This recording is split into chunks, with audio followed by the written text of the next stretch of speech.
Everyone nice and warm? Good, good, good. I appreciate it. Okay, we're going to go ahead and get started here.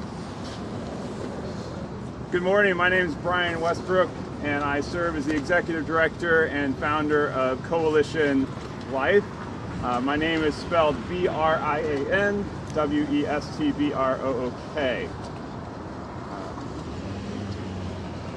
Who's this?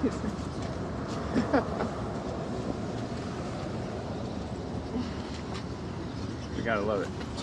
Next time we'll have a whole treat for you guys, so it'll be fun.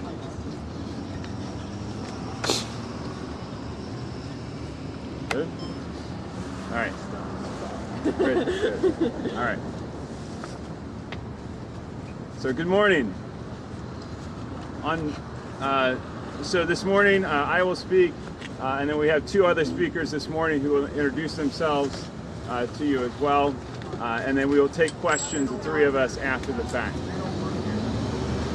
On Friday, February 14th, a Jackson County Circuit Court judge issued an order granting Planned Parenthood's motion to reconsider the licensing requirement for abortion facilities. Planned Parenthood argued in their court documents that yes, any oversight whatsoever would be, quote, discriminatory to anyone providing an abortion. As we predicted last year, Planned Parenthood quoted Amendment 3, quote, the government shall not discriminate against persons providing or obtaining reproductive health care or assisting another person in doing so. Cameron, we want to turn the actual mic on, the speaker system. Double check it. Forgive me. There you go.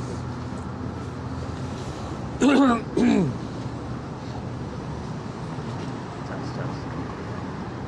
So I don't have to yell the whole time? Yeah. Testing, test. There we go. Testing, test. There you go. You guys can hear a little bit better. Sweet.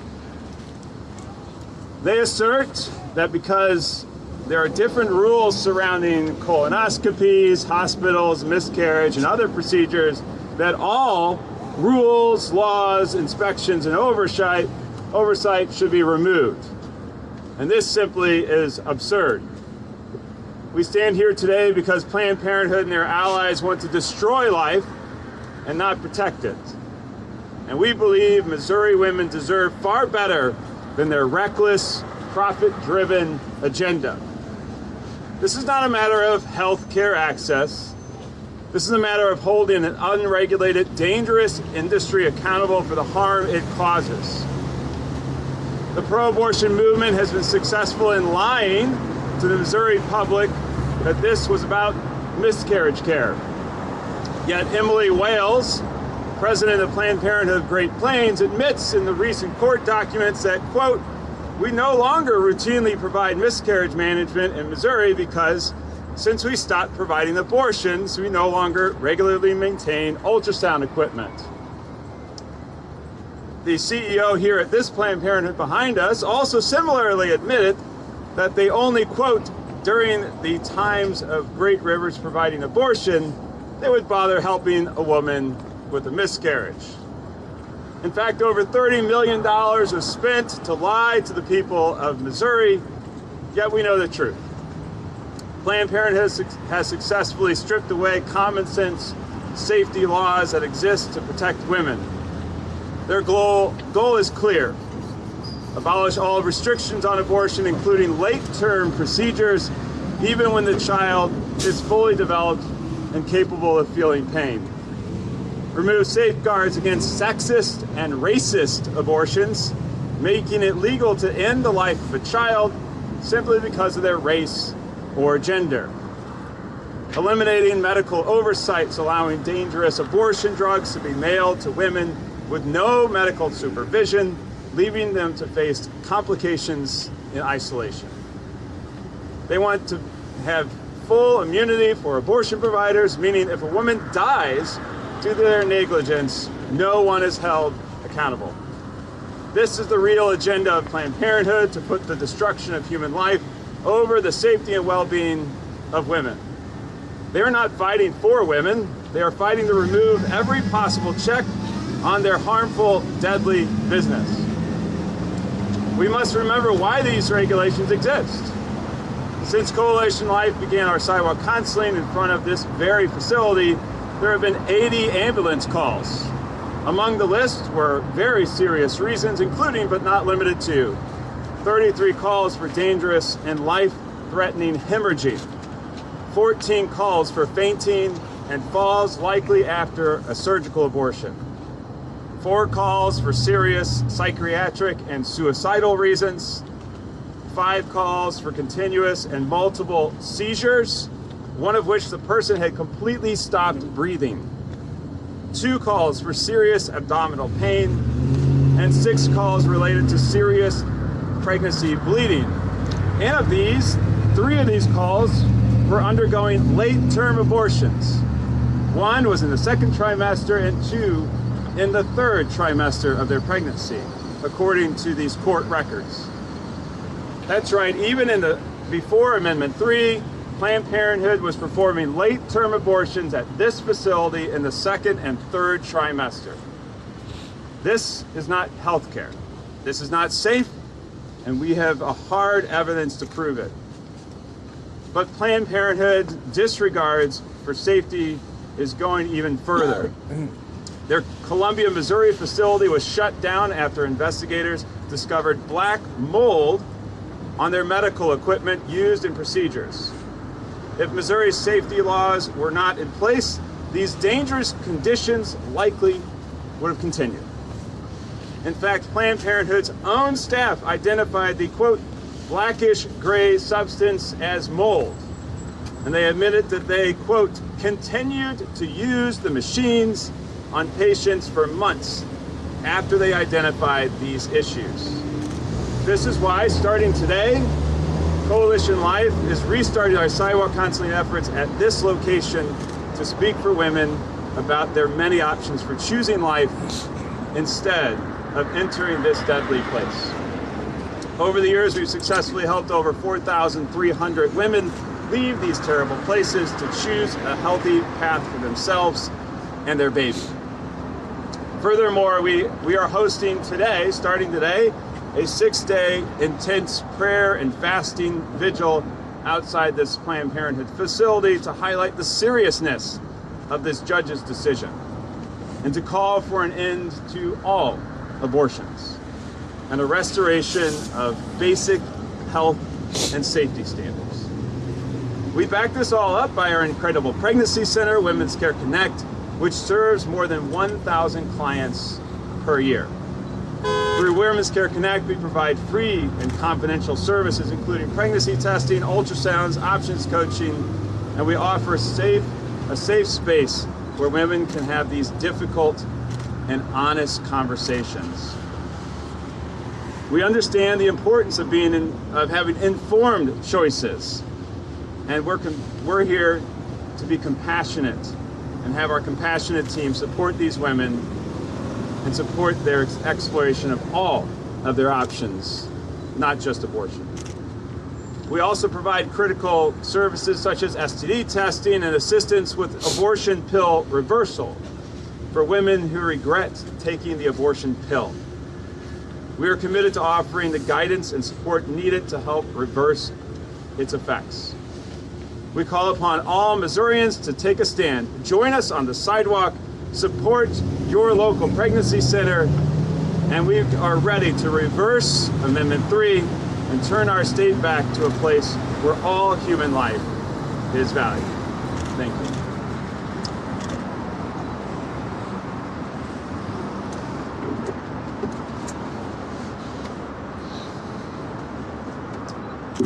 Hello. Thank you all for being here. My name is Morgan Tiemeier, T-I-E-M-E-Y-E-R. I am the Ozarks Regional Coordinator for Students for Life. I stand next to pro-life champions who have worked so hard to protect life in law currently, knowing the stakes are life and death. Ironically, New York Times should be here joining us. In their ops that they wrote to return abortion back to Missouri, They wrote, "Botched care, tired staff, and Planned Parenthood is in crisis. The details are the very thing Missouri fears.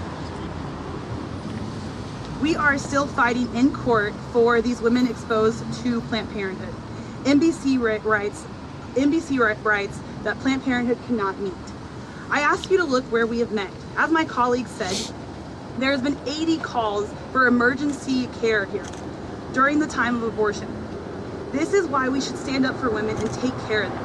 The abortion industry has never cared about women, and they never will. And they have never cared for the babies in the womb. Abortion was built on lies, starting with taxpayer funding, non-existing health care standards, and emotional and physical scarring for the women and the bodies of the children of these facilities. In recent of Amendment 3, they have decided to take all of the they have decided not to care about the women at all within the recent Missouri passing of Amendment 3. Truly sad for women everywhere and the millions of children that will be aborted every single day. I ask you to stand with the pro-life movement and help us fight against this and help us stand up for women and children in the best way possible. Thank you.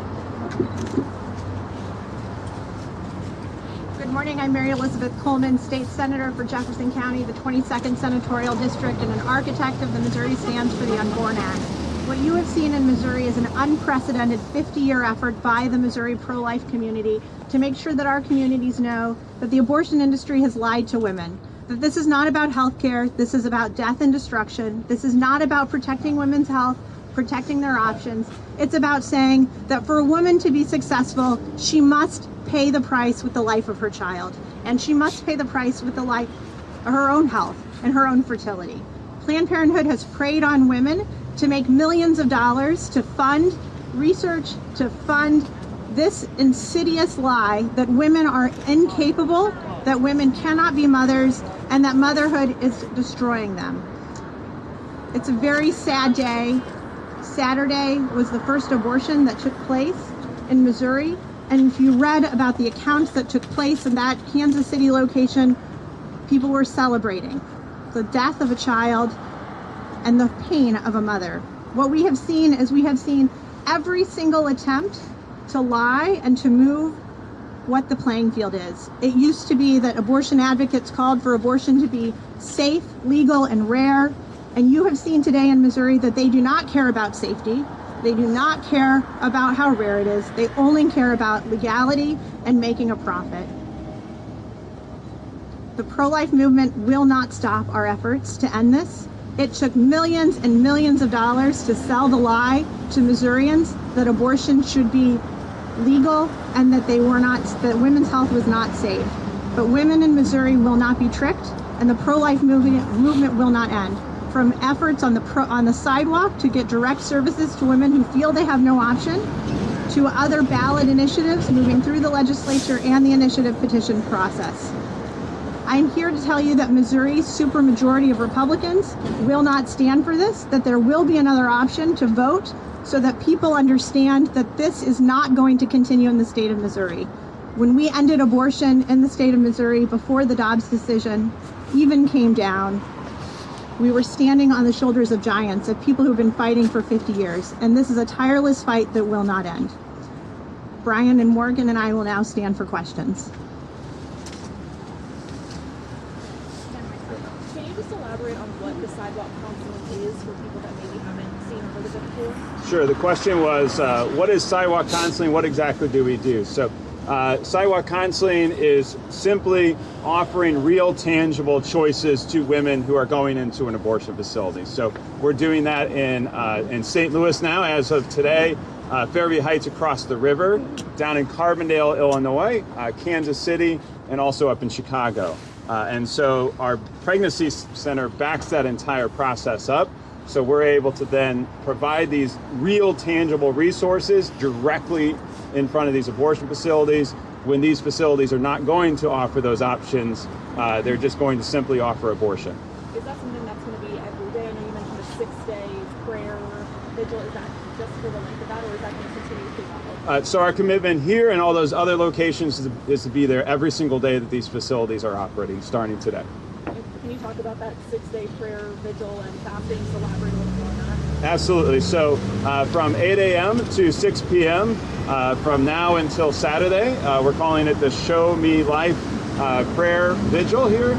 And so we invite people to come out, join us, and pray and fast for an end to abortion and to see the return of Missouri to be pro-life.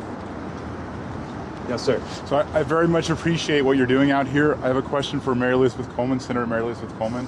Great. We had a golden opportunity to pass initiative petition reform this last legislative session, and my understanding is we had the votes for that. So you sponsored a bill that would have reformed that petition process, which would not have allowed Amendment 3 to pass. So we wouldn't even have to be here now. I want to know why you undermined your own initiative petition reform bill. Sure. So I think you're operating under a number of misconceptions that I'm happy to share with you. The first and foremost is that we did not have the votes to move the previous question. The question was, what happened to the initiative petition reform bill? There's two ways to put something on the ballot in the state of Missouri. One is through a ballot initiative that the legislature puts in front of the voters for the voters to vote on, and one is through the initiative process, petition process, where people gather signatures and then move forward. As you all are aware, I was a plaintiff in Coleman v. Ashcroft, suing to make sure that the laws and the regulations that were applied to the initiative petition process were followed. The Supreme Court said those rules were not followed, but they were not going to enforce them because Amendment 3 had already started the signature gathering questions. So a couple of things. So the first thing is, one, we do not have an opportunity based on once something had already started to be able to stop that process. The Supreme Court made that unfortunately very clear in Coleman v. Ashcroft, which I think is a misjustice to the voters who have sent people there to make sure that the laws are followed so voters know what they're actually voting on, but the Supreme Court chose not to follow the law. Second, he's asking about why I made a motion to move my bill to send it back to the House so that people could have a vote on whether we change the initiative petition process, specifically the number of votes for something to pass. I did not have a number of votes. We had to have 18 votes, 10 signatures to send the petition forward, 18 senators to vote in favor of that motion. There were not 18 senators who would vote for that. There were 10 signatories to make the motion, and I could not kill the bill because it was too important to do so. The House made a motion to refuse to accept that and to put it on the ballot. So I appreciate very much the question. If I might just add, Senator Ben Brown said you did have the votes. I went to his office personally. That's he great, told but me that. here's the so thing. either he's telling the truth or you're telling the truth. Well, I would ask anyone to please name the 18 senators who could have the vote. They cannot do it because they were not there. I think it's because you took that away from Ben and tore it up. No, that's absolutely not true. And we're focused right now on making sure that Missourians understand that if they are coming to an abortion facility at Planned Parenthood, it is not safe. There have been ambulance calls, there is a lack of licensing, a lack of inspection, and what we are focused on today in Missouri is on focusing on making sure that Missouri is a pro-life state, and I will never stop fighting for that, and neither will the other advocates here in front of us. Senator, Thank you. Talk about the next steps in Jefferson City that you talked about? What Yeah. does it look like? So there's a couple of different things that are moving forward. There are, I think, 8 senators. I need to double check that number, but the last I looked, there are 8 senators who have filed something called SJRs to put a ballot initiative in front of the voters to give them a chance. I don't think any voter who voted for Amendment 3 feels like they got what they had voted for. Whether you're pro-choice and abortion started on Saturday and you were told they would start the day 30 days after the vote, or whether you were told women were dying in a parking lot, Missourians were sold a bill of lies, and they want a chance to be able to vote on that and correct it. So there's that. Those bills are moving through the process. They're in the Senate Health Committee, and then the House has also had a number of sponsors who have filed bills to put, again, a ballot initiative so that Missourians have another chance to vote. We are going to spend every second and every dollar and every resource to make sure that Missourians understand what is happening and that there are no health and safety regulations, that parents do not have a right to be able to know what's going on. They don't have an ability to consent. You have to have a parent's consent to get a tattoo or your ears pierced or even a tan in the state of Missouri, but no longer to enter one of these facilities or to have a gender transitions. So we are really going to make sure that Missourians have another chance to vote on that. There's also a group of lawyers who are working on an independent initiative petition to make sure that there's another chance in case the legislature doesn't get that through. I'm committed to making sure that they will, but that we will. But also through the initiative petition process, because remember, there's two different ways to get people to be able to vote on something. Is that through the Thomas More Society or whose other group? No, it is not. It is pro-life, a network of pro-life lawyers across the state. I obviously work with Thomas More Society as special counsel, but it's not like sponsored by them. For Brian, if I can. You're announcing restarting sidewalk counseling today. Yes, Can sir. you give an update on the status of Coalition Life Be the City of Carbondale, where that stands? Absolutely. As many of you may know, we are suing the city of Carbondale, Illinois, over their bubble zone ordinance. It is going to be heard again at conference this Friday on the 21st. I think that might be the 8th time that they have heard it at conference. And so we're confidently optimistic. The Dobbs decision, just as a comparison, the Dobbs decision was heard in conference 12 times before they finally accepted that case. So we're in a good position. A lot of other cases, they will just deny right away. And so they get one conference, they get denied right away. So being able to be heard 8 times, we believe that's a good thing. Clarify that it's the Supreme Court. I'm sorry, that is the United States Supreme Court, is the Supreme Court we're at. Yes. Of course, the Thomas More Society is representing us along with Paul Clement. You know, you talked about the ambulances and whatnot. I was curious about the information about knowing that those were connected to abortion services. I was considering about HIPAA, and I was wondering how you learned that information, that all those calls were connected. Yes, that was a lawsuit. I believe it was Operation Rescue, I believe, was the one who filed that. We can get you that actual document, but that was actually from the fire department. That was a document specifically through those court settlement, and so it did not have any identifying information. It just had codes as to why each one of those calls were made, and so through those codes we get an idea of what happened, but beyond that we're not really sure. Right, thank you, follow on that. Yeah.